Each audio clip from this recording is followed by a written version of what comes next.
I got their drip. I got their body. We got their guns. We got their dope. And that's what we're going to talk about today. Last week we did a press conference as a result of a grand jury indictment for first-degree murder because this team, these guys at the top, sold the drugs that killed a 65-year-old lady. I told you last week that we would be back and talk now about this wire intercept investigation that we all worked on together. And let me highlight the people that worked with us so you have an idea of the complexity and the need for cooperation in order to successfully do these investigations. We're joined today by Brandon Shealy, who's going to be speaking from FDLE. They're our partners and we work together every day. Central Florida HIDA is with us, Executive Director AJ Collazo. Homeland Security Investigations not attending, but they participated. U.S. Customs and Border Patrol, they participated. They're not here today. United States Postal Inspection Services, they're not here, but they participated. Auburndale Police Department, Lieutenant Austin Leal, the State Attorney's Office, obviously Nicora Orr, who is one of our heroes. She is the one in the engine behind this T3 and the search warrants because we have to have our prosecutors on board and reviewing and making sure we dot all the I's and we cross all the T's, and the core, it was remarkable. Brian Haas, our state attorney, is the very best. And because we all work so well together, you'll see the outcomes today. The medical examiner's office was very important in this investigation because in order to bring the first-degree murder charge that occurred as a result of this T3, we had to have their expertise in their work. And where would we be without the FBI? The Lakeland RA attending today is Special Agent Mike Glass and Brian Wilson. And very important to this entire process is our Chief of Police in the Bartow Police Department, Chief Walker, because he'll give you more details, but this entire capital city crackdown occurred in Bartow, and Capital City, by the way, that is the county seat of Bartow. That's how we got Capital City. They said I had to explain that. I thought it was evident, at least it was to me. But the folks that I'm going to introduce you to and speak specifically about have been dealing drugs in Bartow for years. You're going to hear me talk about they have been to prison before. And you're going to hear about me talk about different amounts and kinds of drugs. So as we begin, let's talk about our number one man. And our number one man, who should be here someplace, did I walk? I think I left him right here because he was our number one man, is Nathaniel Donald. He's known as Nate. This man is the kingpin of Bartow, of the drug sales that occur. He's the tip of the spear or the head of the snake. He's not a pharmacist, but those under his command will make sure that you have marijuana, fentanyl, crack cocaine, MDMA, all kinds of pills to include oxycodone, hydrocodone, ketamine. We did 6 wire intercepts and 9 search warrants, 8 of the search warrants in Bartow back in November of last year. And guess what? $50,000 in drip. But I want you to imagine this for a minute. People continue to tell you that drugs are low level and nonviolent. They're anything but low level and nonviolent. Where you see $50,000 in drip, where you see, that not so dangerous drug of cannabis you see guns, and you see first-degree murder from overdose. So I am over it. I am over it when people tell you that drugs are low-level and nonviolent. And the men and women that you see here today representing the hardworking detectives, and I can tell you, my narcotics teams are the very best. They have to stand in the face of firearms like this when they serve search warrants. We have to spend the money on T3s, as we call them, wire intercepts, in order to effectively bring down organizational groups. And the reality is, Nathaniel or Nate is at the top, but let me introduce you to some of his workers. Troy Walker is the person that sold the drugs to our 65-year-old victim. She bought these drugs on a Saturday night. She took some of these drugs, and on Sunday morning, she was walking out of her house to church when she collapsed. So she died so Nate could have this drip. Did you hear what I said? He's buying this drip from selling drugs to people on the streets, one of which died. And this is the first time in the history of the sheriff's office that we've actually monitored conversations about their scurrying around after she died from Troy selling this drug. So where did Troy get it from?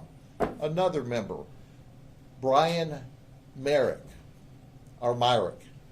Brian is 42. He sold the crack cocaine to Troy.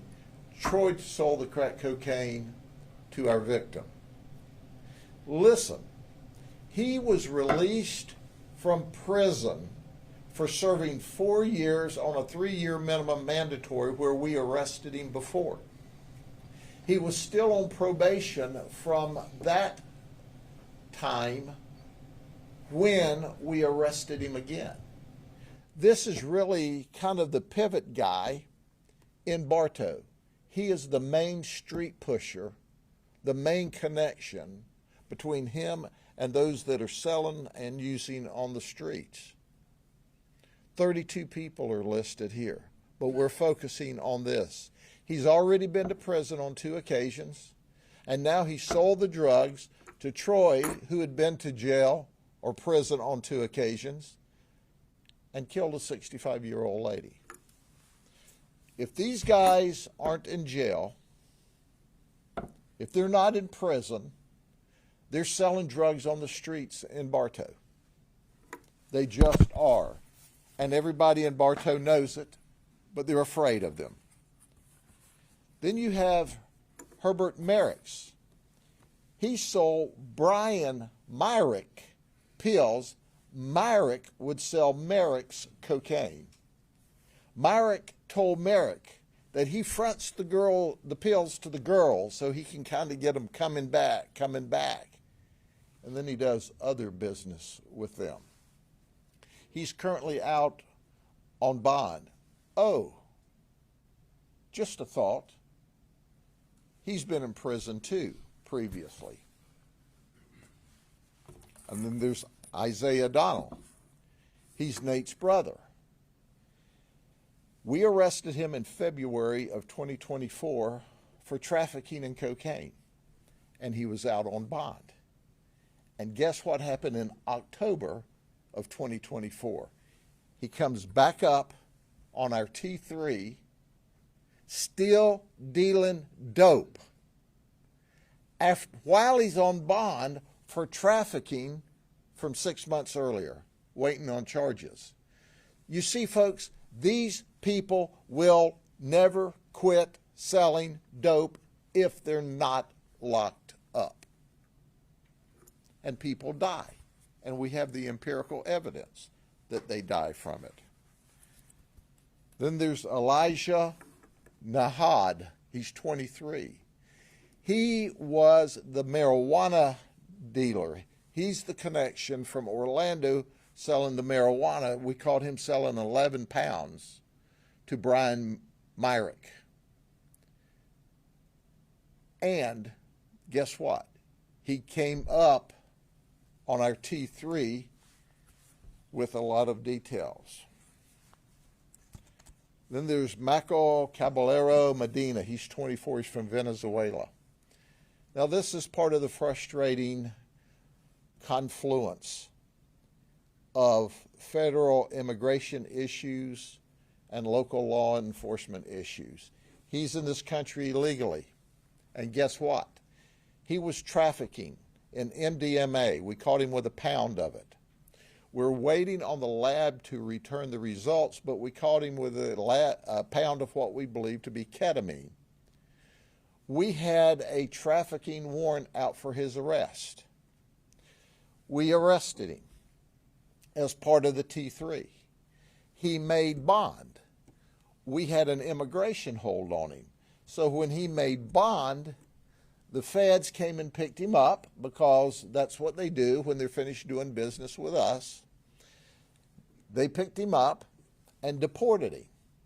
He still hasn't answered for the trafficking in our jurisdiction, but he's now in Venezuela. So what we've done is we've issued a capias for his arrest. If he ever comes back into the United States, we will, at that point in time, take him into custody, and then we'll be able to no bond him and hold him until he answers for his part of this organized narcotics ring. I want to turn the podium over now to Chief Walker. It's an honor to work with him and the Bartow police officers on investigations. But you must understand that it takes all of us that I spoke of to successfully do these complicated investigations. And our organized crime team and our different narcotics units make all this work because we all come together and coordinate our efforts. And our goal this time is that these folks don't go to prison for 4 years or 5 years, because it's only drugs.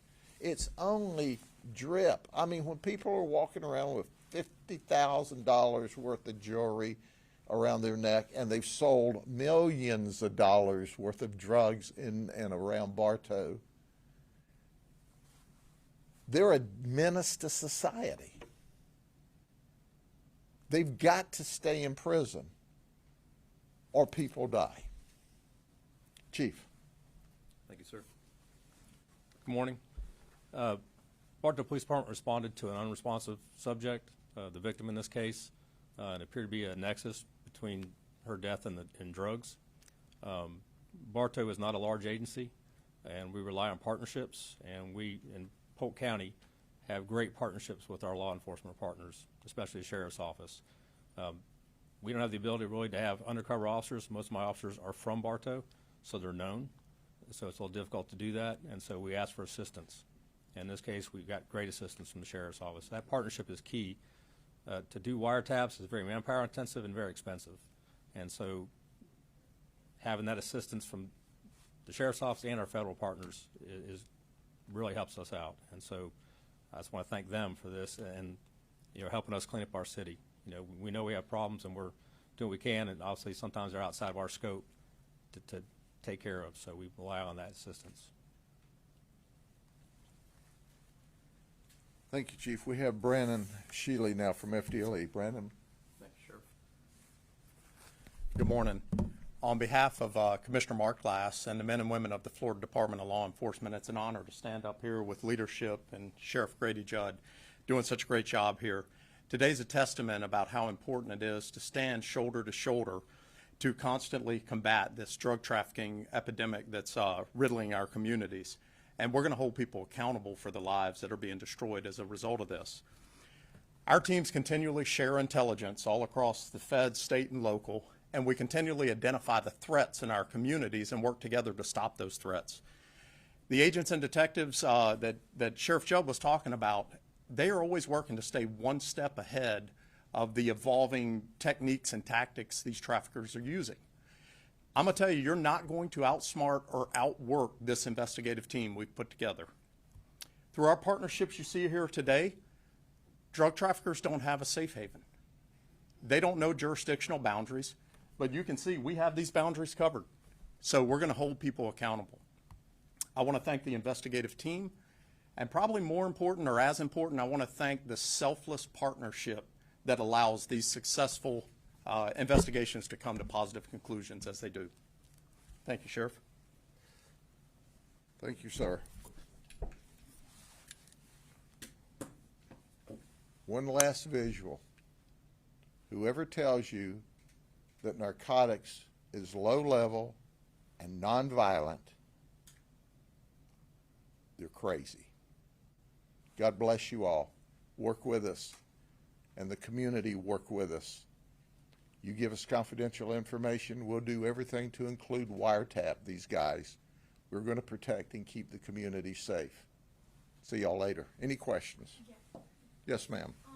You talked about how these people need to stay in prison or else they'll be out dealing drugs. Yes. Aside from maybe Troy Walker, do you think any of these people will stay in prison longer than 5 years, or are they getting back on the street? Well, I can tell you that Brian Haas, who's our state attorney, Nicole Orr, are going to push for the maximum sentences for all of these folks, because this is not a one-off. This is not their first time. They've all been to prison, and every time they're out, they're selling drugs. Even when we've got heavy-duty charges on them and they bond out, they still go back and sell drugs. They don't even stop for the period of time that the hammer's over their head on very serious charges. They ignore the criminal justice system. They ignore society. They don't care if your children die, as long as they can wear their drip and sell drugs and use guns to intimidate the community. And these are not first-timers. They're not second-timers. This is a very experienced group of people who have owned the drug market in Bartow for a very long time. And we have put them all in prison. And when they get out, they're back to their same old stuff.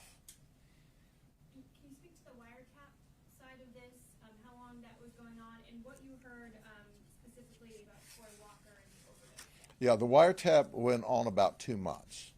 But federal and state law prohibits us from quoting directly from the wiretap. But that's where we got the information.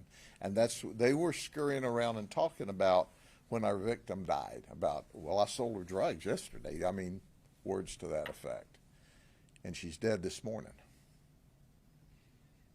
Sheriff, I was curious about the ketamine. I feel like we don't really hear about that a lot. Is that like the latest thing? This group of folks that owned the drug market now in Bartow. Now, that's not to tell you that no one else deals drugs, but they own the drug market. Nate is the man in Bartow.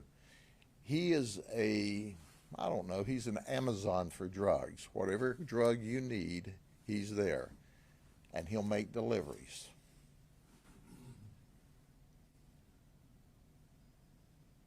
Okay? Thank you very much. Have a good day.